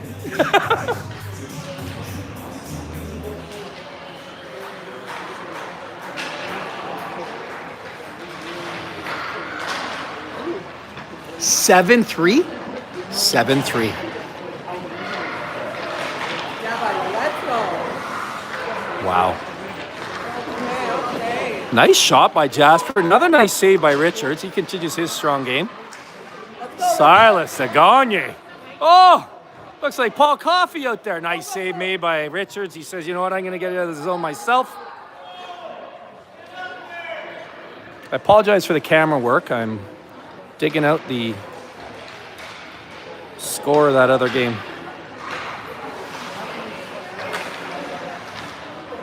So I want to clarify, it's unofficial. It's unofficial what I explained. It's not official that if we win and Powell River wins, that we're through to the provincials regardless of the outcome of the championships. Of course, you still want to win Island Championship. That doesn't change a single thing about that. Oh, Weston McKinnon putting moves on the whole time, looking to find Jack McCamey. He gets it back to the line. Colton Knight streams onto that. Beautiful little sequence of hockey there. Yes, with 1:50 to go in the third, it is 7-3 for Powell River. Oh my gosh, I feel like emoting, but I don't want to be a bad sport. Powell River, still Campbell River here. Still 16 minutes to go in this game. 11-2 for Kerry Park. Not a lot to be answered here now, except whether Oliver Scow is going to take 3 penalties or get his third goal first. Which comes first?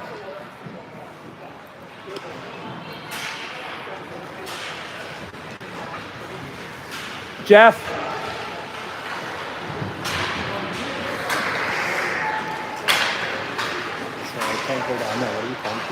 No, we were just trying to wonder because Powell River's winning. We're gonna win. It looks like So well, it's like 7-3, 6-3. 2 minutes So, ago. so what does it mean for us? Does it mean? But we won the round robin, so we should be hosting no matter what, right? Because Well, yeah, no, we were the home automatically team. gonna go to provincials now. Is that official? I think so. I think so It would too. make sense. How could it not be? How could it not be? Unless, because then they'd have one less team, and you can't do that. Some nice, good action down there for Hunter Campbell. I was wondering if that's what you're talking about, and I was just talking about the same thing. I hope I didn't miss that zooming in. I missed it with my eye. I don't know what happened. Nice to see Finley going to the bench, not the penalty box. So if that conversation was overheard, I could see that that's what was being discussed. We don't know for sure whether we're going through, but it sure seems like it.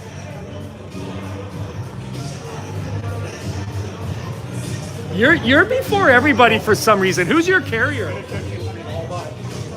Me too, though. You're getting it before everybody. What will happen is we're round robin at that point. The other point of importance here is because we won the round robin, right, with 5 points. We were first overall seed. Powell River was second overall seed. So, just speculating. Powell River was third. Souk was second. That we would be, as a higher seed, we'd be the host team for the finals, which would be the case either way, right? As the highest seed, that we would get 2 of the 3 games at home. Oh, nice pass in front. Zarisky pinching down. Got a stick on it, but not enough. Do you know, do they go 1-1-1, 2-1? It'll likely be first game Powell River, then 2 in a row in Kerry. Likely. Okay. So at least a possibility, because of the travel, Powell River is a significant trip because of the ferry. And the timing of such makes it hard to have a game during the day, right? You have to be at the ferry on time to get across. It's a couple-hour ferry to play the game and get back and not be trapped in Powell River and faced with the expense of lodgings. So it's at least possible that game 1 would be in Powell River, game 2 would be in Kerry Park, and if necessary, game 3 would be in Kerry Park. So if it played out that way, it'd probably be a nice save by Richards again. His flashiest, but not his best. He's had a lot today. Watching that young man get better down there. It would probably be 1 game, 1 weekend, and then 2 the following to minimize travel expenses for Powell River. Perpetual powerhouses as well. That's why they were named host city, I think. At least in CHL, when they name the host city, they name someone who's very likely to make it there anyway, so that they are competitive when that competition occurs. Which your defenseman. Arm stays down on that, I agree, but given the position of the referee, I wouldn't have been shocked. Nice positioning there by Hunter Campbell. Oh, they are calling a penalty from this side? Okay, I could see it have gone either way. Honestly, I thought it was a penalty, but it was just a hustle play by McCamey. He doesn't take many. Couldn't mind less that guy. He's back checking hard and up 11-2, and he's trying to back check. I'll take that penalty all season. That's why he's one of the leaders of this team. It's official, guys. Powell River won.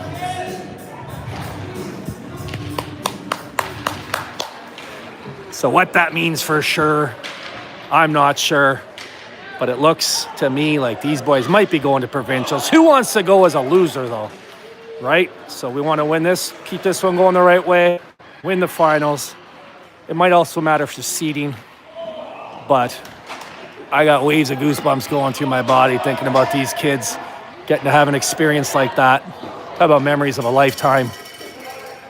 Try to keep up with the cohort ahead of them, the 2011s, many of whom have found their way to elite hockey in the CSSHL. A couple years ago, this association was able to not just go but win. One of those players was Ben McCamey.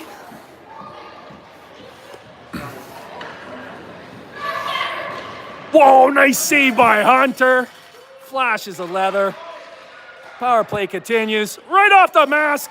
He holds his position. Nice rebound save. The third one looks like the puck's still loose. He closes his leg on it. Nice self-restraint by Finley Dion. Way to be clutch! 2-3 big saves there by Hunter. I was watching the... Was the first groan for the same guy doing the same thing? Same guy doing it to Ollie. He did to Ollie first and then Brady? He's just seen himself out. He's not even waiting to be called for the penalty. He's like, screw this, I'm going home. Get the number 11 off him, though.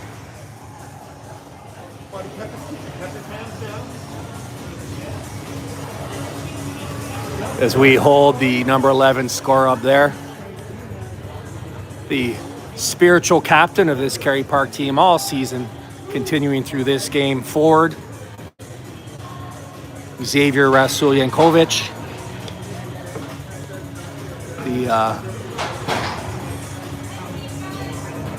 As I said, the spiritual captain of this team.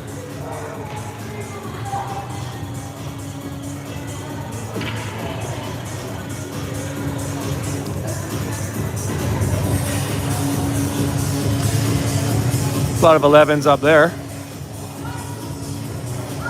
I got a little teary thinking about that boy.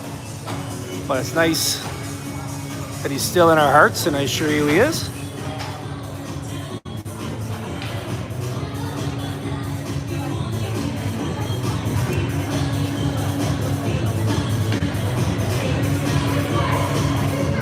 So I know for a fact there's people watching this game that won't know, but I can't always talk about it.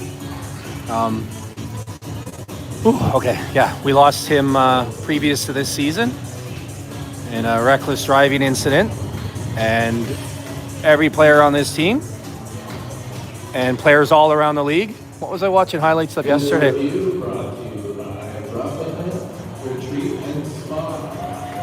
Some of these Campbell River players.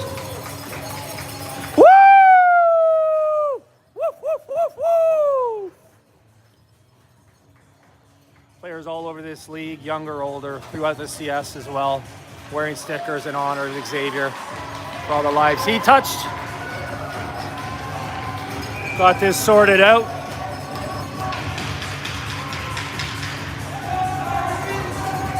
Looks like they gave him 2 minutes for that, which it's inconsequential to the result at this point, but may not be inconsequential to what happens after this, so. Kerry Park's got to be careful not to take any penalties that'll carry over into a next game. If Campbell River gets any suspensions, it does carry forward into next season, but that'll be tiering exhibition games. If Kerry Park takes any penalties, players might be sitting for the championship series, so hopefully they're aware of that and sitting out. Transition on from mentioning the boy in our heart and souls to the game at hand.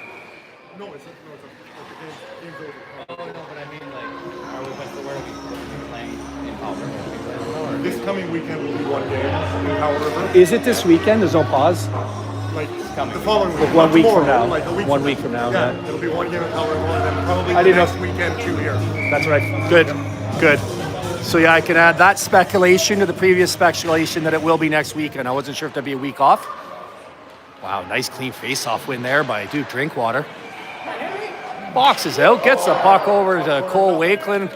Henry Atmore got all of that, but it sailed high on him. Zariski comes in, head up, so the puck rolled off his stick. I just, top to bottom, I love how this team plays. Atmore having another one of his stronger games. 3 big defensive plays I could think of just off the top of my head. Smart, take the man, not the puck. Allows Zariski to come in and support. Good defensive teamwork there between that duo. Coming out of the box. Cole Wakeland saw Jack McCamey, but Jack tripped.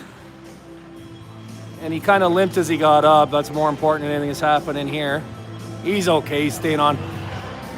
Real nice awareness by Wakeland to spot McCamey, bounce it off the boards and up to him.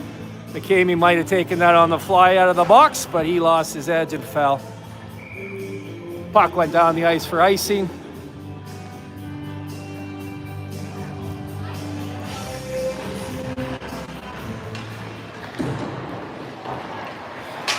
Nice flurry of action is earlier this period for Campbell too. Like to see that. You know, hardest thing in hockey for a goalie is to give up an early goal no matter how nice it is, and then to come up big after that. Get back. So you see his resilience building. Look at all the blue jerseys back. Love it. Icing. Yeah. Not icing, sorry, offside. So play getting a little choppier here. 10:03 to go.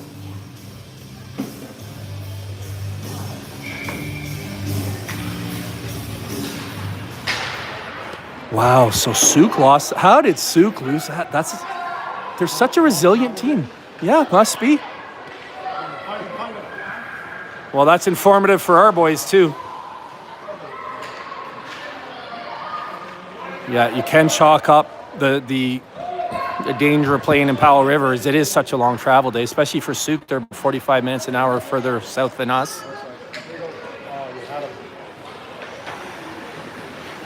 I almost wonder if that was a breakout they worked on practice, because you see Hamilton try the same thing twice. Hamilton's a smart player. Both times he did it where if it didn't work, it wouldn't have cost us. Back to 5-on-5. Oh, trickles over!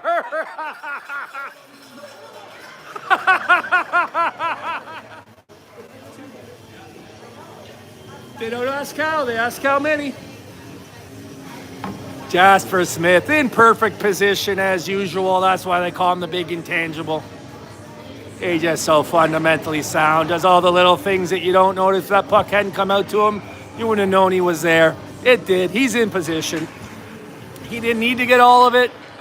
Because of that, he got enough of it. Puck in and scores. That's his second of the game. Add him to the 2-goal club. I think Oliver Scout's still sitting on 2 goals. Jasper Smith now. Brady's already cracked 3. Obviously, a lot of goals will go around an 11-2 lead. But what impresses me more is the way the players are continuing to play. Every once in a while, I catch myself thinking, are these guys are wondering if they're goal hunting? But then I look and I'm like, no, they're just creating lots of goal scoring opportunities. Still playing the right way, still working as a team. Oh my. Athletic play by the shooter and the goalie there. Colt Knight stepping, no, that's Finley Dion stepping off the blue line, getting a real nice shot off. Nice save by Richards again. Nice stretch pass, creating opportunity down there, but Finley Dion comes in to neutralize that. Oh, nice defense. Finley Dion taking the body. Very good. Nice play by Campbell River to dig it out. Hit Alex Savage in front. Alexander Savage, excuse me. His parents mailing a tip to the Jock Company as we speak.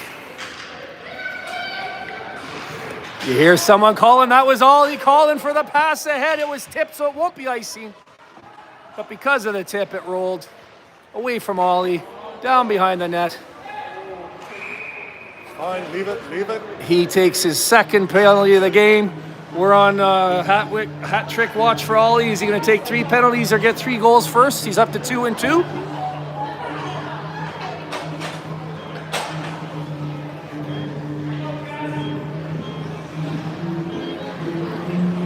Could have called it a lot of things. They call it tripping.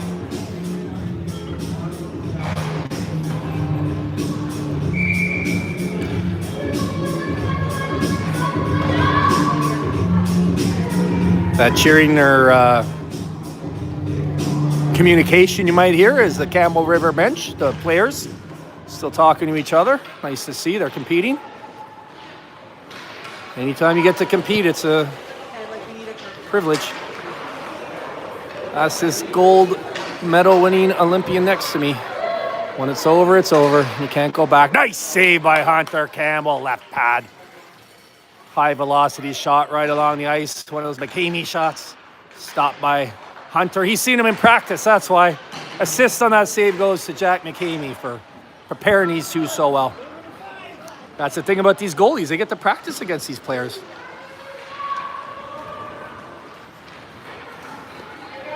You're not going to face a harder shot than Alexander Savage's or better placed or better passing than these guys, so it gets them prepared. The D get to face these forwards get to face these D. Woo! Let's call the assist on that one to Weston McKinnon. He's the one that stirs up those post-in shots, or one of the guys. Hunter's seen that before. What a good start for, performance here by Hunter Campbell coming in the third period. Not the easiest thing. Sure, the coaches gave him enough time to warm up and enough warning to prepare mentally, but come into a game 2/3 over. Nice pass by Atmore at the end of his shift. Puts it on a stick of a teammate and gets to the bench. Really nicely done.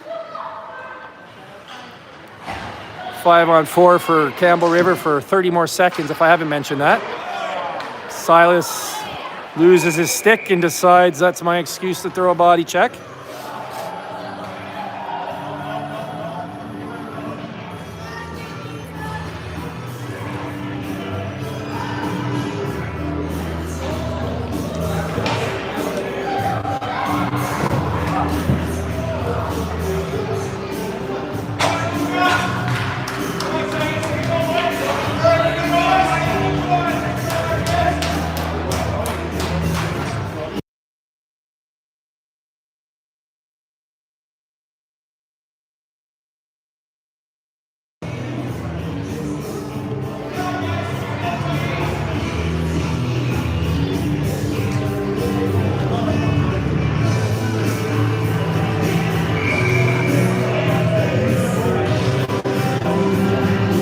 So a 3-on-5 here for 20 seconds. I muted the audio momentarily, so hopefully it came back. I did that one game, and that regular season game versus Souk, and when I unmuted it on the app, it did not unmute. Actually, it's worked since then, and I thought it was worth the risk because what the cameraman was about to yell, I didn't want on here. I just want to remind the players not to do anything that might lead to a suspension. We need all these guys. Oh, nice anticipation by Jack McKamey. Oh, wow. What a finish. What a finish. We'll call that a Timo Solani score. It was such a nice finish. Woo!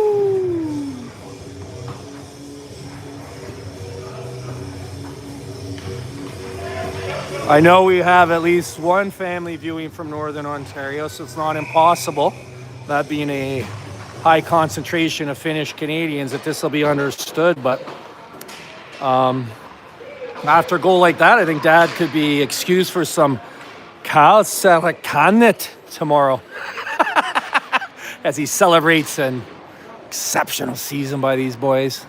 Nice to know it continues beyond today. Was it ever hard knowing that this season could be over today?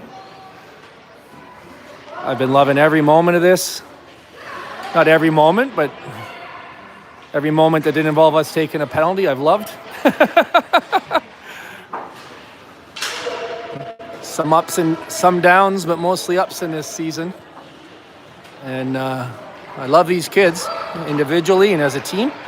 And I'm glad we get to continue this journey. And if it goes to Powell River from here, another nice save by Hunter Campbell. Way to be, Hunter!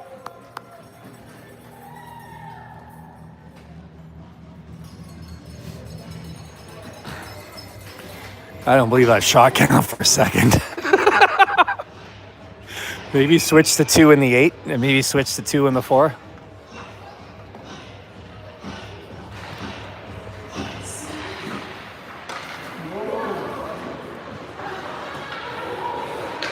Final 5 minutes of this one.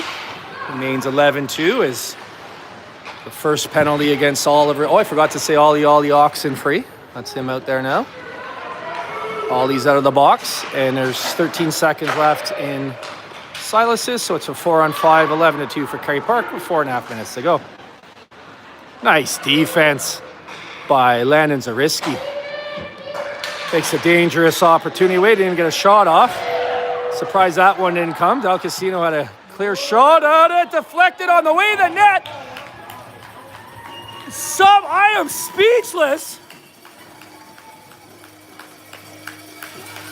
Wow, Oliver Scow over Colton Knight. The first save was nice enough, but the second one, he gives a little shrug.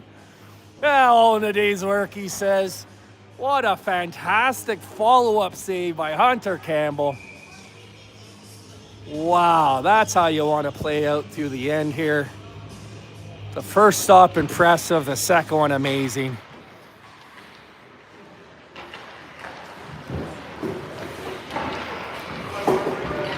Personally, everyone has a different opinion, I guess. I really like to see this split on a game like this, that the one goalie starts. And it's a pretty definitive victory. The other goalie gets in. I think that's good for chemistry and keeping both goalies sharp. Oh, I missed what happened down there. What happened down there?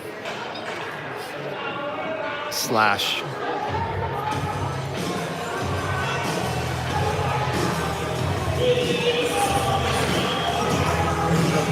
Does he get a T for staring him down?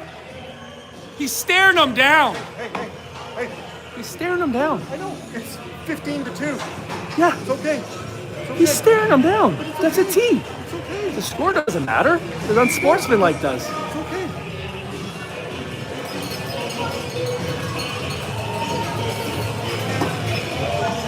All right, so with 3:44 to go, Kerry Park.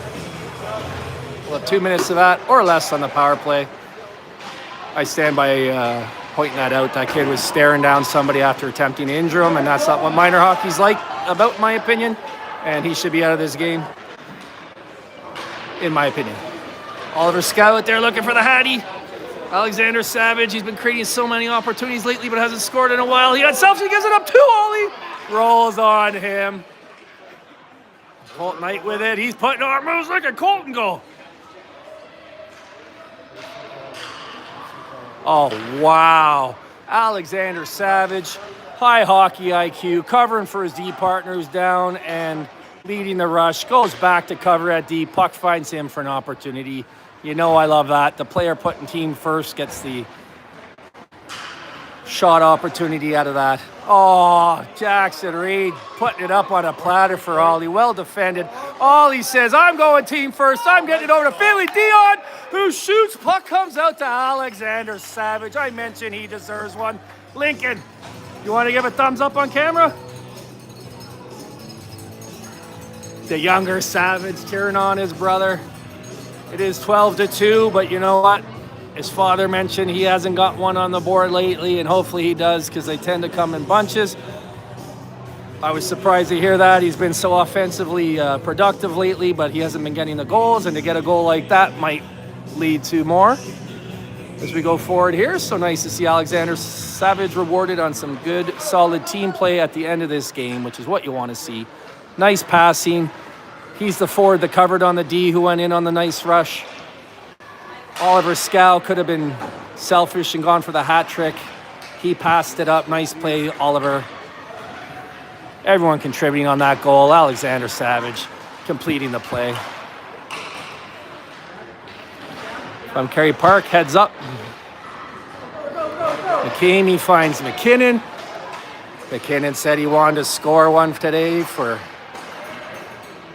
couple of special viewers. We'll wait and see if that happens as he takes a check behind the play. I looked up, referee can't see everything at once. They missed that. He doesn't whine about it. He just continues on. He's in front. Now he's forechecking. Weston McKinnon, another one of the leaders on this team. Keep it deep, keep it deep. Couple here on D. Calmly takes it. Gets it over to McCamey.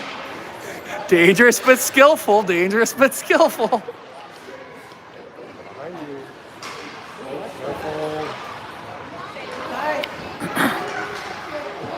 McKinnon give him one back. Still owes him a couple, but that's going to be icing. Yep. You could tell that. I don't know about that either. I don't know about that.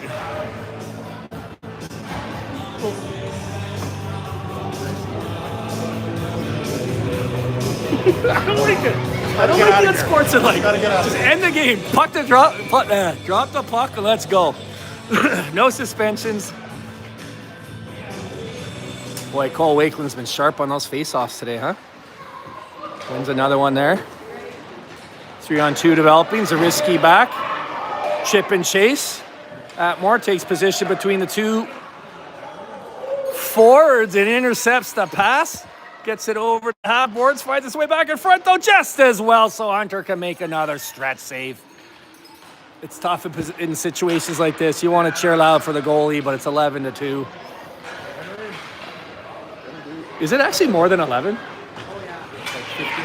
Oh, okay. It's actually 15-2, I guess. You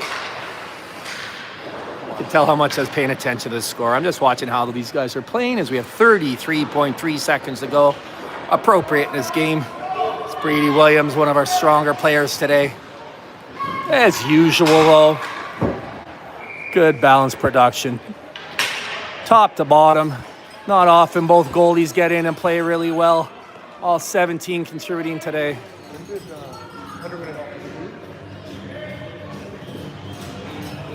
Oh yeah, because it was 11-1 at the second intermission, and we've had goals for sure. Yeah. I was a little concerned that I had missed him the whole second period. I sometimes don't notice my kid's goalie. 21.5 seconds to go. Oh! Finley Dion with his third anyways of that shot like that this game. Nice to see, sometimes coaching can be real subtle. And we got a line mix out there of Jack McCamey, who's on 2 goals, Oliver Scow, who's on 2 goals. Oh my. And Jack McCamey, who's on 2 goals. And why not throw him out there, see if they can get that meaningless, but good for morale milestone. And it's little things like that. Thousands of them that go unnoticed. Oh, what a nice little stretchy at the end of the game. Just as well. The way Jack McCamey's celebrating, I wonder if these boys know about soup. They do. I got confirmation that Team Liaison got word to the coaching staff, who I'm going to speculate. Yeah, we don't know, but the way they're celebrating, I think so. There's a little more in that celebration than we're going to the best 2 out of 3, I think. Jack McCamey is one of the most muted, well, not after his goals when he celebrates in front of the other fans, perhaps, but in general, he sometimes keeps it up. He's not going to celebrate an 11-2 victory like that, so I think these players know what that means. Great game, Levi, great game. Really good game by their goalie. I know lots of goals against, but that's just sometimes how it goes. Speaking of goaltending, Elliot Roach in there for 2 periods. Hunter Campbell for a third. That partnership giving up only 2 across a full 60. That's pretty impressive for minor hockey. 26 official shots, and I take the over on that. 2 goals against. You don't see that really in minor hockey. We're kind of at the point here where about 7 shots per goal is sort of the NHL 10 shots per goal. These guys continue to excel beyond that, largely because of defensive support and back checking and back pressure by forwards, making the shots more manageable, helping deal with rebounds. Congratulations, KP! Woo! Great performance by these guys.